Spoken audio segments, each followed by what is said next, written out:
پتہ نہیں کیا مطلب، پتہ نہیں مشہور ہوں، تمہارا میرا حق ہے تم پر، تو کیا کروں، اپنی ماں کو اکیلا چھوڑ دوں؟ تم اپنے پاس اپنی دوسری بیوی کو کیوں نہیں بلا لیتے؟ ویسے بھی تمہارے ساتھ اسی کی وجہ سے یہ سب ہوا ہے۔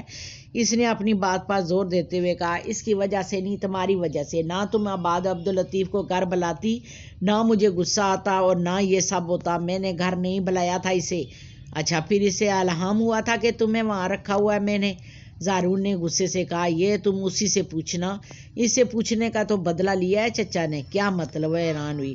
چھوڑ مطلب کو، تمہیں کیا لینا دینا ہے کس مطلب سے؟ اس نے بیزاری سے کہا۔ محراب نے کوئی جواب نہیں دیا۔ چند لمحوں کی خاموشی کے بعد اس نے پوچھا، لالا کیا کہہ رہے تھے؟ کچھ نہیں۔ کیا تمہاری دشمنی تھی کسی کے ساتھ؟ ہاں، محراب عبدالکریم کے ساتھ۔ محراب کی آنکھوں میں دیکھتے ہوئے اس نے کچھ اس انداز سے کہا کہ وہ اسے دیکھ کر رہ گئی، تم ساری زندگی نہیں سدھر سکتے، کبھی بھی نہیں۔ سدھر کے کرنا بھی کیا ہے؟ تمہاری نظروں میں تو ہمیشہ برا ہی رہوں گا میں۔ تمہیں فرق پڑتا ہے اس بات سے کہ میری نظروں میں تمہاری کیا حیثیت ہے؟ نہیں، بے ڈنڈائی سے اس نے کہا تو وہ کلس کا رہ گئی۔ تو پھر میرے بارے میں سوچنا چھوڑ دو۔ تمہیں کس نے کہا میں تمہارے بارے میں سوچتا ہوں؟ وہ لطف اندوز ہوتا اسے چڑھا رہا تھا۔ محراب اسے گور کر رہ گئی۔ چلو کروٹ بدلاؤ، مجھے ایک ہی سائڈ پر لیٹے لیٹے تھک گیا ہوں، اس نے عکمیہ انداز میں کہا۔ نرس کو بلا کر لاتی ہوں، اس نے بیزاری سے کہا۔ کیوں، تمہیں کیا مسئلہ ہے؟ کوئی مسئلہ نہیں، ابھی نیا نیا زخم ہے، احتیاط بہتر ہے، سہولت سے کہتی وہ کمرے سے نکل گئی۔ تقریباً 5 منٹ بعد نرس نے اسے کروٹ بدلا دی، ساتھ ہی نیند کا انجیکشن بھی دے دیا۔ وہ سو گیا تو محراب ڈاکٹر سے مل کر گھر آ گئی۔ مریم بیگم سو رہی تھی۔ محراب نے ان کی نیند خراب کرنا مناسب نہ سمجھا اور رات کے کھانے کی تیاری میں مصروف ہوگی۔ ابھی آٹا گوندھ رہی تھی کہ عائرہ چلی آئی۔ السلام علیکم، بلند آواز میں سلام کرتے ہوئے وہ کچن میں آ گئی۔ محراب نے آٹا ڈھانپتے ہوئے پیچھے پلٹ کر دیکھا، پھر اس کے سلام کا جواب دیتے ہوئے آٹا فریج میں رکھ دیا۔ کیسی ہو؟ ہسپتال نہیں جانا؟ عائرہ نے پوچھا، لیکن وہ جواب دینے کے بجائے مسکرا دی۔ ٹھیک ہوں اور اسپتال سے ہو کر آئی ہوں۔ واقعی؟ جی ہاں۔ کمال کر دیا یار، بتایا ہی نہیں۔ کیسے بتا لی؟ موبائل نہیں ہے میرے پاس، بتایا تھا تمہیں، اس لیے رکشہ لے کر چلی گئی ہوں۔ کیسی طبیعت ہے تمہارے شوہر کی؟ پہلے سے بہتر ہے۔ اس وقت کون ہے اس کے پاس؟ کوئی بھی نہیں۔ کیوں؟ فریج سے سیب نکال کر صاف کرتے وہ حیران ہوئی جب محراب نے بتایا گھر والے ناراض ہیں اس سے، اور اس کی دوسری بیوی وہ بھی چھوڑ رہی ہے اسے۔ تمہیں کیسے پتا؟ اپنے بھائی کو بتا رہا تھا وہ۔ ظاہر سی بات ہے، وہ کیوں رہے گی اس کے ساتھ؟ وہ اب اس کے کسی کام کا جو نہیں رہا۔ سیب کا بڑا سا ٹکڑا داندوں سے کاٹتے ہوئے اس نے کہا۔ محراب رخ پھیر گئی، تبھی وہ بولی، بہرحال پریشان ہونے کی ضرورت نہیں، فرد نے تمہارے شوہر کی رپورٹس باہر بھجوائی ہیں، اللہ رب العزت سے دعا کرو کوئی مثبت جواب آئے، انشاءاللہ تمہارا شوہر دوبارہ اپنے پاؤں پر کھڑا ہو جائے گا، انشاءاللہ۔ بے ساختہ اس نے کہا تو عائرہ مسکرائی۔ رات میں اسے تمہاری ضرورت پڑ سکتی ہے؟ ہاں، مگر میں امی کو اکیلا چھوڑ کر نہیں جا سکتی۔ تم امی کی فکر مت کرو، میں ہوں نا، میں ان کا خیال رکھ سکتی ہوں۔ تمہارے گھر والے اعتراض کریں گے؟ نہیں، کوئی اعتراض نہیں کرے گا، میں آنٹی کو اپنے گھر لے جاؤں گی، صبح جب تم واپس آؤ تو لے آنا ساتھ۔ اس نے مسئلے کا حل نکالا۔ محراب اس کی اس درجہ محبت پر متاثر ہوئے بغیر نہ رہ سکی۔ رات کا کھانا اس نے وقت سے پہلے ہی تیار کر لیا تھا۔ مریم بیگم سو کر اٹھی تو اس نے کھانا لگا دیا۔ اسے بھوک نہیں تھی، مگر پھر بھی صرف مریم بیگم کی خاطر اس نے ان کا ساتھ دیا۔ کھانے کے برتن سمیٹ کر وہ مریم بیگم کو بتا کر اسپتال کے لیے روانہ ہو گئی تھی۔ عائرہ نے اسے ڈرائیور کے ساتھ گاڑی کی آفر کی، مگر اس نے انکار کر دیا۔ وہ جب اسپتال پہنچی تو زارون جاگ رہا تھا۔ اسے کمرے میں داخل ہوتا دیکھ کر اس نے خفگی سے رخ پھیر لیا۔ السلام علیکم، محراب نے اس کے قریب بیٹھتے ہوئے کہا۔ اب کیسی طبیعت ہے؟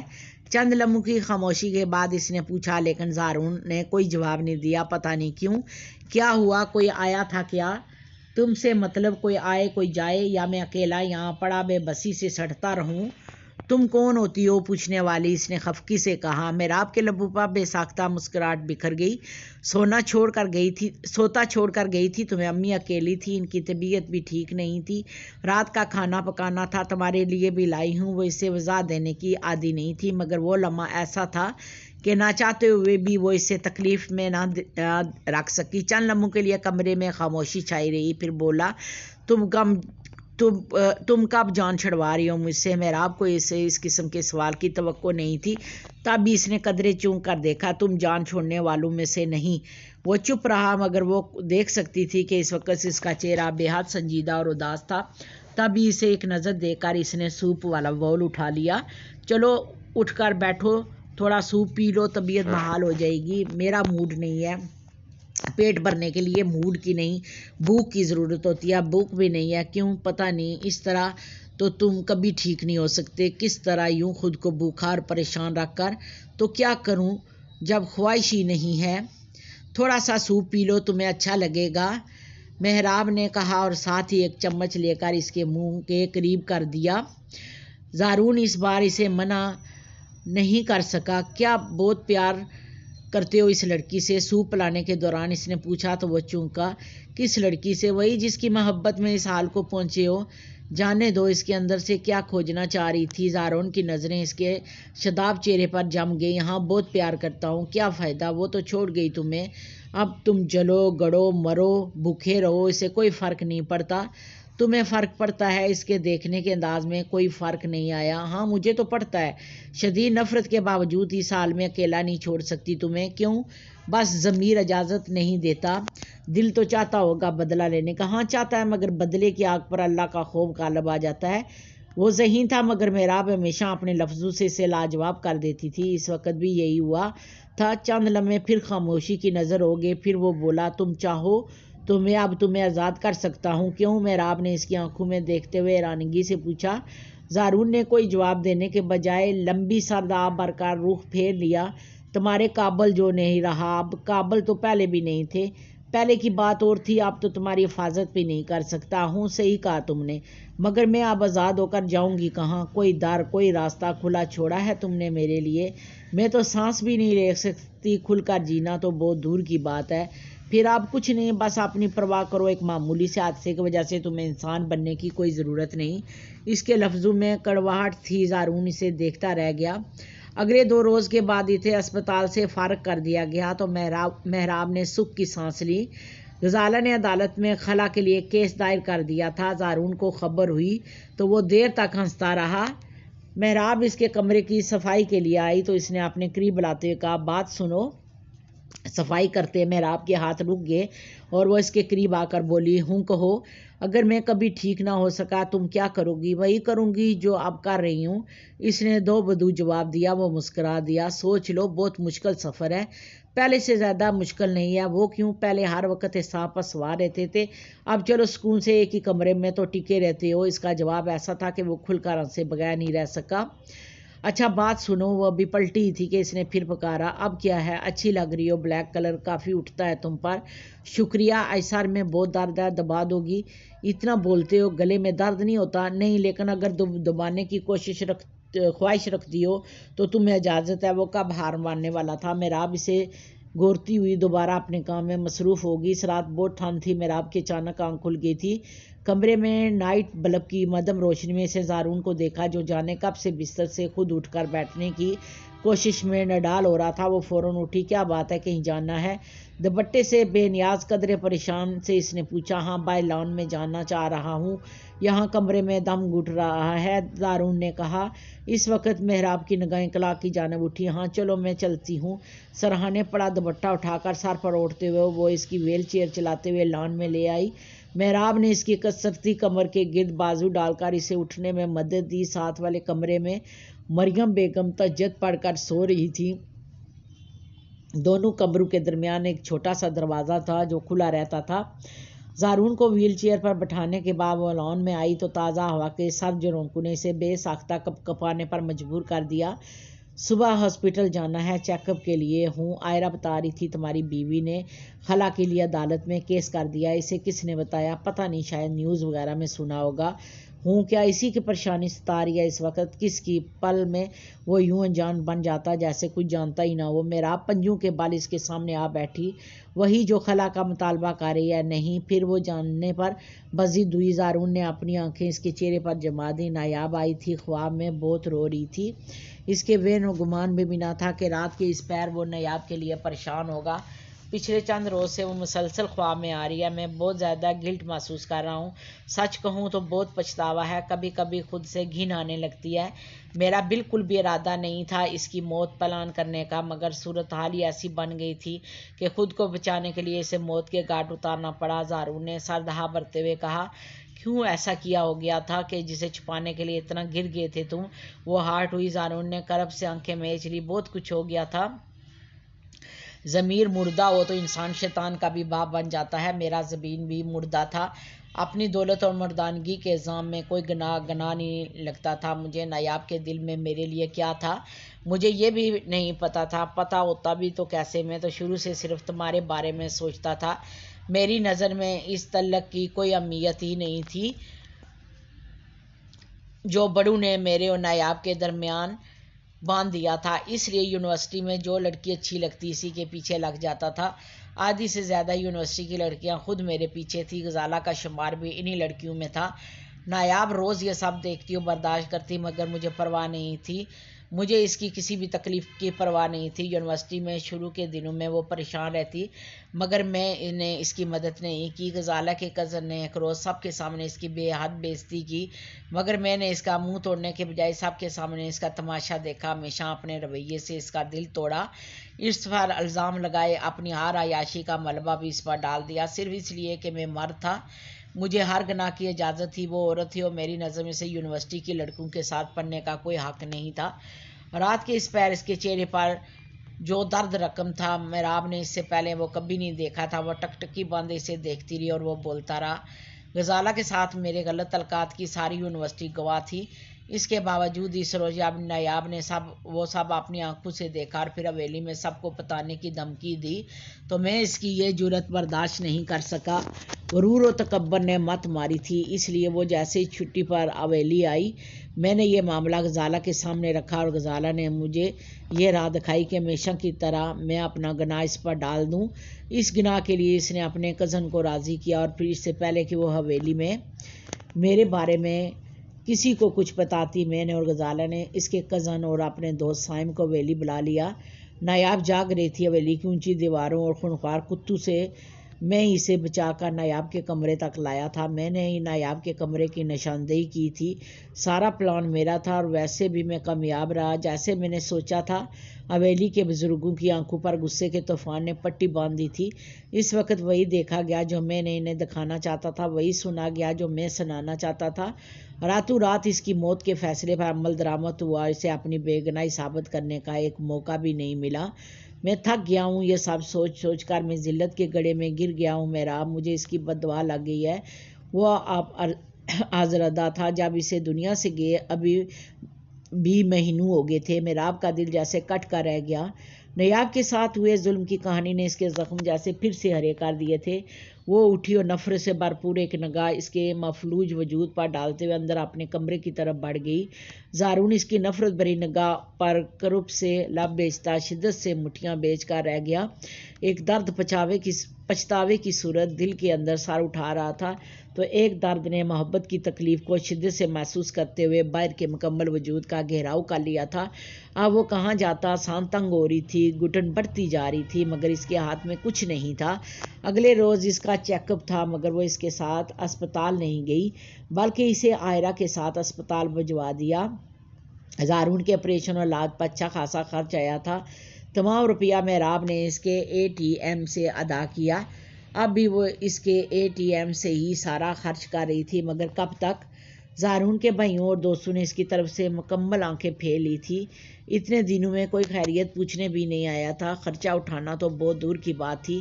اسی پریشانی میں الجھی وہ گھر پر بھی مختلف کاموں میں مصروف اس کے گھر واپسی کا انتظار کرتی رہی.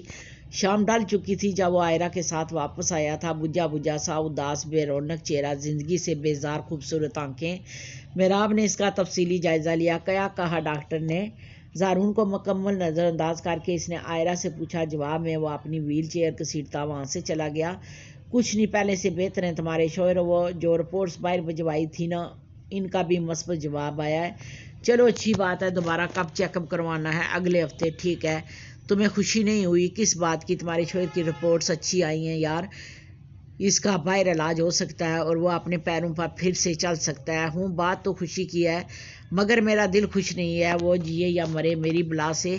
ایسا کیوں؟ عائرہ نے حیرت سے اسے دیکھا۔ وہ میری بہن کا قاتل ہے، اس لیے مہراب نے اسے بتایا۔ واٹ؟ عائرہ کو شاک لگا۔ مہراب نے مختصر لفظوں میں اس کے ظلم کی مکمل کہانی اس کے گوش گزار دی تھی۔ یہ تو بہت برا ہوا یار، ایسے کون کرتا ہے زارون؟ عبدالرحیم پھر بھی اس کے ساتھ رہ رہی ہو تم سب سے پہلے تمہیں اس سے خلا لینی چاہیے۔ اس سے کیا ہوگا؟ وہ بھی رل جائے گا اور میں بھی۔ اس کا مطلب ہے تم نے اسے معاف کر دیا؟ نہیں، معاف نہیں کیا، بس قسمت کے ساتھ سمجھوتا کیا ہے۔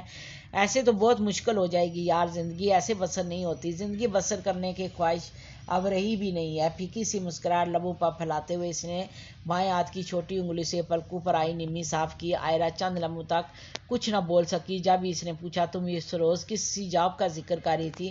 میرے انکل کی فیملی ہے، بہت اچھے انسان ہیں۔ انکل ریٹائر کرنل ہیں، ایک بیٹی تھی، اس کی شادی ہو گیا، اسے چھوٹا ایک بیٹا ہے۔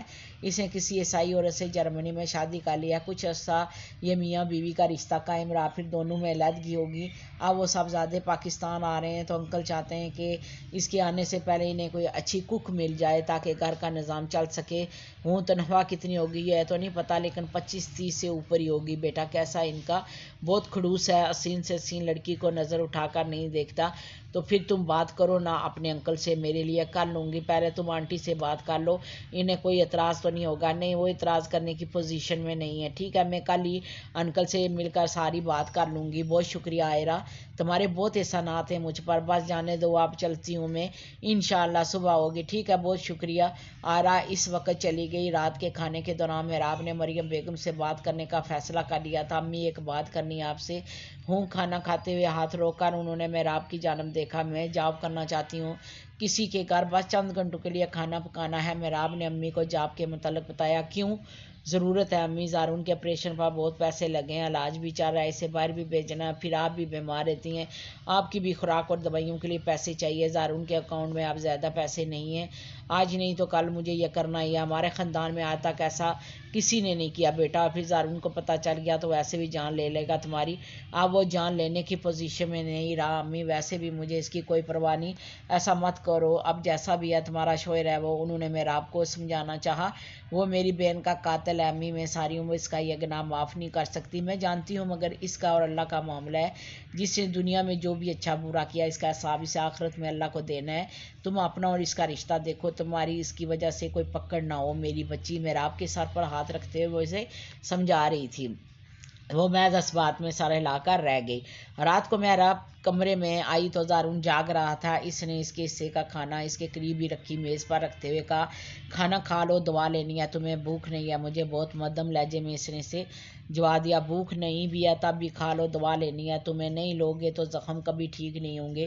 کوئی پرواہ نہیں، ہاں تمہیں کیوں پرواہ ہونے لگی؟ مزے سے بیٹھے بٹھائے ہر چیز جو مل رہی ہے، جب تک چلتے پھرتے تھے ناک میں دم کیے رکھا، پاپائی جو کر بیٹھ گئے ہو تو میری زندگی زیادہ مشکل کر دی ہے۔ آخر چاہتے کیا ہو تم؟ مہراب تلخ لہجے میں بولی۔ زارون کا چہرہ سرخ ہوا۔ چپ ہو جاؤ، چلاتی عورتیں پسند نہیں ہیں مجھے، تمہاری پسند مائی فٹ۔ اس کا لہجہ مزید سخت ہوا۔ زارون نے چپ سادھ لی۔ تمہارے بینک اکاؤنٹ میں اتنے پیسے نہیں ہیں کہ میں ساری عمر بیٹھ کر تمہاری دیکھ بھال کرتی رہوں۔ پہلے دن سے اب تک جتنے بھی پیسے تمہارے علاج پر لگے ہیں سب تمہارے ATM سے نکلے ہیں۔ ڈاکٹر فرت نے تمہاری جو رپورٹس باہر بھجوائی تھی ان کا رزلٹ بھی مثبت آیا ہے۔ اگر تم علاج کے لیے باہر جاتے ہو تو وہ بہت بڑی رقم کا تمہارے پاس محفوظ ہونا ضروری ہے۔ بتاؤ کیا کروں میں، کس سے جا کر بھیک مانگوں تمہارے لیے؟ اس نے باب مشکل اپنے آنسو ضبط کرتے ہوئے کہا۔ زارون نے چند پل سے خاصی توجہ سے دیکھا، پھر پاس بلا لیا۔ ادھر آؤ میرے پاس۔ اس کا لہجہ کچھ ایسا تھا کہ وہ شدید کشمکش کا شکار ہونے کے باوجود اٹھ کر پاس چلی آئی۔ زارون نے اس کے پاس چلنے پر ہاتھ بڑھا کر کسی قیمتی متاع کی طرح اسے اپنے اندر سمیٹ لیا۔ زندہ ہوں، ابھی مفلوج ہوا ہوں، مرا نہیں ہوں جو اتنی مایوس ہو گئی ہو تم زندگی سے، وہ نرم لہجے میں بولا۔ مہراب کا دل بے ساختہ پوری شدت سے دھڑک اٹھا۔ تم کیا کر سکتے ہو اب؟ بہت کچھ کر سکتا ہوں ابھی، بس تم میرا ساتھ نہیں چھوڑنا پلیز، مجھے تم سے نفرت ہے زارون۔ کوئی بات نہیں، تمہاری اس نفرت کو محبت میں بدل دوں گا میں، مجھے تمہاری محبت کی ضرورت نہیں ہے، بیزاری سے کہتے ہوئے اسے الگ ہوئی، مگر زارون نے اس کا آنچل پکڑ لیا۔ مجھے تمہاری محبت کی ضرورت کا اس کا لہجہ آئندہ تھا، گمبھیر تھا۔ مہراب چند لمحے بیچ کر رہ گئی۔ دیکھو باہر کتنی ٹھنڈی ہوا چل رہی ہے، ابھی معذور نہ ہوتا تو تمہیں اپنے مضبوط بازو میں اٹھا کر بائی لان میں لے جاتا، ہم دیر تک واک کرتے، مگر فی الحال یہ ممکن نہیں ہے۔